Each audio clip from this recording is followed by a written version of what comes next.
നമസ്കാരം, ഞാൻ Aswathy. Al Hilal hospitals and medical centres അവതരിപ്പിക്കുന്ന BMC ന്യൂസ് ലൈവിലേക്ക് സ്വാഗതം.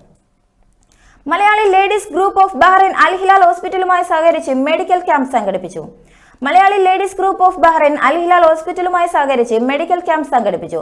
ഡോക്ടർ ചെറിയാൻ ചെയർമാനായും ഷറഫ് അലി കോർഡിനേറ്ററുമായ Malayali ladies group of Bahrain Al Hilal hospital അദ്ലിയയിൽ വെച്ചാണ് മെഡിക്കൽ ക്യാമ്പ് സംഘടിപ്പിച്ചത്. വിശിഷ്ടാതിഥികളായി BMC ചെയർമാനും മാനേജിംഗ് ഡയറക്ടറുമായ ഫ്രാൻസിസ് കൈതാരത്ത്, സയ്യിദ് ഹനീഫ്, ഹുസൈൻ വയനാട്, SM പിള്ളെ തുടങ്ങി പ്രമുഖ വ്യക്തികൾ സംസാരിച്ചു. Al Hilal hospital doctor Ayesha, coordinator Ansil എന്നിവരും പങ്കെടുത്തു. ഡോക്ടർ ആയിഷ ക്യാൻസർ അവയർനെസിനെ പറ്റി ക്ലാസ് എടുത്തു. പ്രസിഡന്റ് ഷെറിൻ സ്വാഗതം പറഞ്ഞു.